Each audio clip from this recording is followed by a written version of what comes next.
आपने अभी यहाँ पर एक उदाहरण दी है, मैं ये ज़रूर पूछना चाहूँगी कि आपने बोला है कि कर्मों का फल होता है। यहाँ पर ये भी बहुत सुनने को मिलता है कि इस दुनिया में अगर हम बुरे कर्म करते हैं तो इसी दुनिया में इसका फल हमें मिलेगा, या ये भी लोग बहुत सुनते हैं कि माँ बाप के बुरे कर्मों का नतीजा उनके बच्चों को भुगतना पड़ता है।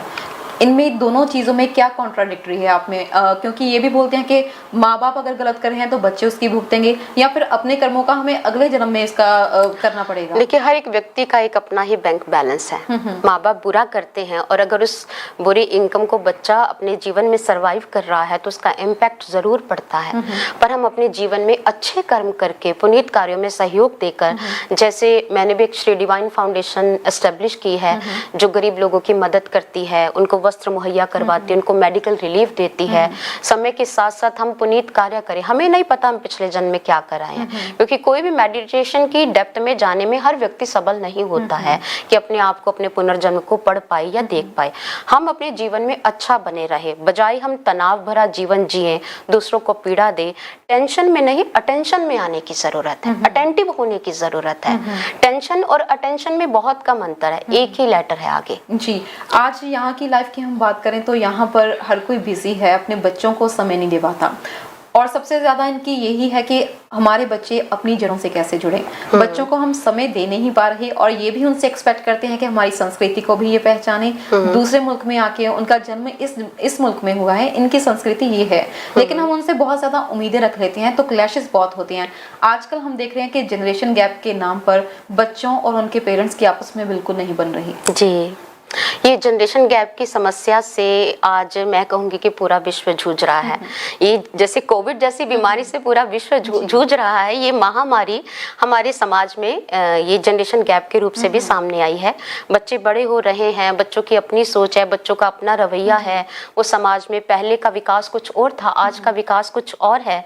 और इसी जनरेशन गैप की वजह से मैं जब बहुत सारे प्रोग्राम्स करती हूँ तो पहले प्रोग्राम्स में बहुत सारे वृद्ध लोग, प्रौढ़ वर्ग के लोग ही आया करते थे, लेकिन आज समय बदल गया है। इंडियन स्टैंडर्ड के अकॉर्डिंग अब मैं प्रोग्राम्स करती हूँ तो मेरे प्रोग्राम में आपको युवा वर्ग ज्यादा दिखेगा। आप कहेंगे क्यों? क्योंकि पहले वो सोचते थे कि ये बूढ़े लोगों का विषय, शायद धर्म, कर्म, भक्ति, कथा। आज भी जो लोग इस बात को सुन रहे होंगे कहेंगे कि इन मुद्दों पर चर्चा क्यों? ये मुद्दे छूटे हैं, इसलिए हमारे जीवन में तनाव है, अशांति है।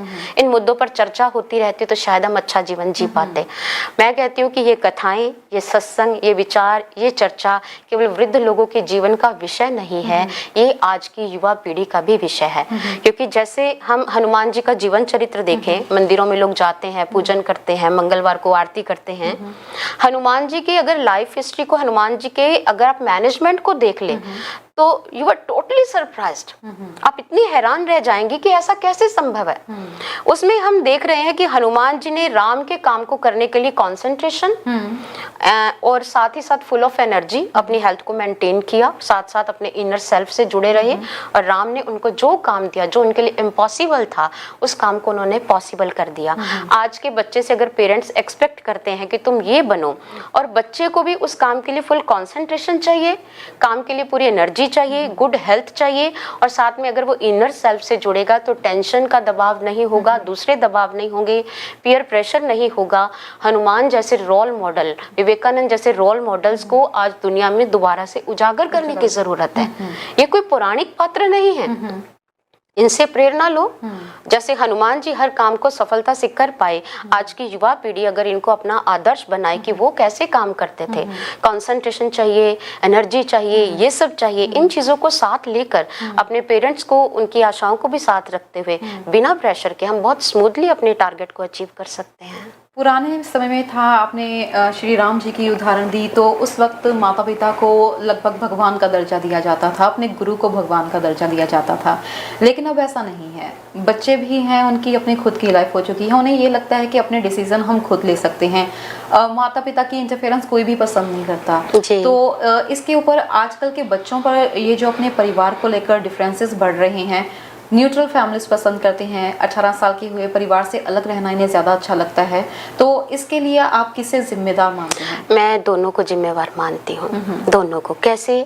जब बच्चे बड़े हो जाएं, जब पिता को ये अनुभव होने लग जाए कि मेरा बच्चे की जो डिसीजन मेकिंग पावर है वो बहुत अच्छी है और बच्चा बहुत अच्छी तरह से अपने डिसीजंस ले पा रहा है, तो ऐसे समय में पिता को भी बच्चे को डिसीजन लेने का राइट दे देना चाहिए।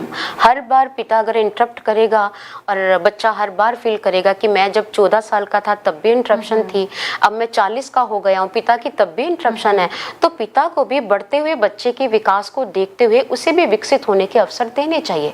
उन्हें डिसीजंस लेने दो, उन डिसीजंस को उन्हें सक्सेस करके दिखाने दो।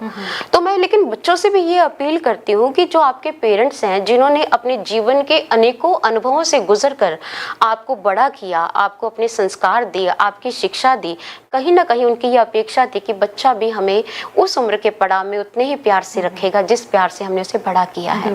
तो हम जब अपने माता पिता की देन को भूलते हैं, उनकी डिसरिस्पेक्ट करते हैं, तो फिर ईश्वर भी कभी प्रसन्न नहीं हो सकता। और खाली सफलता की सीढ़ी चढ़ते हैं तो जरूरी नहीं वहाँ पर आनंद ही लिखा हो, वहाँ डिप्रेशन भी हो सकता है जी। इसलिए माता पिता की दुआएं, माता पिता का सम्मान भी करें और माता पिता को भी चाहिए कि बच्चा अगर बड़ा हो गया है तो उनको डिसीजंस लेने का राइट दें उनको। बिल्कुल। और जब इनमें कॉन्फ्लिक्शन नहीं होगा तो बच्चा चाहेगा माता पिता मेरे साथ रहें। और अगर पिता हर बार, माँ हर बार इंटरप्ट करेगी तो बच्चा कहेगा नहीं, न्यूक्लियर फैमिली की प्लान होना चाहिए। बिल्कुल। अब बच्चे जो देखते हैं अपने माता पिता से वही सीखते हैं, वही बनना चाहते हैं, लेकिन आजकल घर में लड़ाइयाँ बहुत बढ़ चुकी हैं। पहले था जब मैरिज होती थी ये माना जाता था कि 7 जन्मों का ये रिश्ता है, लेकिन आजकल हम देख रहे हैं, क्या इसे आप एजुकेशन इसे जिम्मेदार मानेंगे या लोग बहुत ज़्यादा अपने सावधान हो चुके हैं, खास तौर पर लड़कियां भी? पहले था कि जैसी सिचुएशन में है वो रहना सीखती थी, हमें इसमें ही रहना है, हमें ये सब करना है। आजकल हम देख रहे हैं कि हर बात के ऊपर आर्ग्यूज हो रहे हैं, पल में घर छोड़े जा रहे हैं। तो इसके लिए आप किसे जिम्मेदार मानते हैं कि हम बहुत ज़्यादा एजुकेटेड हो चुके हैं या फिर हमारे में वो सहनशीलता नहीं रही? देखिए, जहाँ तक बात है एजुकेशन तो जीवन की ज़रूरत है, लड़की हो लड़का हो सबको पढ़ा लिखा होना चाहिए। जिंदगी के किसी भी मोड़ पर पति का सहारा बन सकती है पत्नी, और भाई का सहारा बन सकती है, माता पिता का सहारा बन सकती है। Education is most important. तो उसको तो मैं कहती हूँ कि हर बच्चे को पढ़ना चाहिए, लड़का हो लड़की हो सबको। जहाँ तक आप वायलेंस की बात कर रहे हैं, मैं कभी भी ये नहीं कहूँगी कि कोई भी लड़की डोमेस्टिक वायलेंस को, यौन शोषण को, घरेलू हिंसा को इसको सहन करे। मैं इस बात की स्वीकृति मेरी आत्मा ना देती थी, ना देती है, ना कभी देगी। लेकिन मैं ये जरूर चाहूंगी कि जब हम एक घर छोड़कर दूसरे घर में जाते हैं तो सामने परिवार की कुछ एक्सपेक्टेशंस अपनी नई बहू से, एक नए सदस्य से बहुत ज्यादा होती हैं, और सामने वाला परिवार शायद ये भी भूल जाता है कहीं हमारी बेटी भी दूसरे घर में जाएगी तो वो भी ये सब कुछ सहन करेगी। तो जब तक हम एक ऐसा पारिवारिक एटमॉस्फेयर अपने नए घर में जाकर नहीं देते हैं और उनको अपना नहीं बना लेते और वो उन्हें अपनी बेटी की तरह एक्सेप्ट नहीं कर लेते, तो ये स्थितियां बनी रहेंगी। सहनशीलता कम हुई है, इसके पीछे बहुत से कारण है। इसके पीछे कुछ कारण है कि हमारी आजकल की इस पे डाइट सिस्टम, पहले हम कितना फ्रेश फूड लेते थे, मिलकर खाते थे, घर का बनाते थे। आज पैसे के चक्कर में हमारी जिंदगी इतनी आगे निकल गई है कि जो भी हमें बना बनाया हमें स्टैंडिंग पॉइंट से मिल जाता है, हम उसे लेना पसंद करते हैं। कहते हैं जैसा खाओगे, पंजाबी में कहावत है, जैसा होवे अन्न वैसा होवे मन। तो हम चाहते हैं कि अपने जीवन में कुछ समय निकालें, अपने हाथों से बनाकर खिलाएं। हमारे हाथों की वाइब्रेशन हमारी फैमिली के भोजन में जाएगी, उनके ऊपर भी इम्पैक्ट डालेगी। आप पैसा कमाओ, पैसा जीवन की ज़रूरत है, लेकिन आनंद का त्याग करके पैसा कमाओगे तो ये पैसा किस काम का? माता पिता की इज्जत करें, डिप्रेशन से ना जूझे, टेंशन से ना जूझे, अटेंटिव होकर काम करें। और अगर जीवन के किसी भी मोड़ पर किसी भी ऐसी पहेली जो आपको तंग कर रही है कि मेरे साथ ऐसा क्यों हुआ, तो फिर आप और हम हैं, इन प्रश्नों का उत्तर हम आप लोगों तक पहुंचाते रहेंगे। बिल्कुल बिल्कुल। उपासना जी, अभी समय भी इजाजत लेने का हो गया, पता ही नहीं चला कि आधा घंटा कैसे निकला। और मैं ये जरूर जानना चाहूंगी, आप हमारे दर्शकों से जाते हुए कुछ कहना चाहेंगी अगर? बिल्कुल ज़रूर। आज प्रथम बार हमदर्द चैनल के माध्यम से आपके साथ रूबरू हुए हैं। अभी तो बहुत कुछ आप लोगों से साझा करना है, बहुत ज्ञान की गंगा अंदर हिलोरे ले रही है। मैं चाहती हूँ आपसे रूबरू होते रहें, आपसे मिलते रहें। अगर आपके मन के कुछ भी आध्यात्मिक प्रश्न हैं, कुछ भी सामाजिक प्रश्न हैं जिसकी आप पहेली आपको पीड़ित कर रही है, मैं चाहती हूँ उससे निकलिए। आज उन पहेलियों को सुलझाने का समय आ गया है।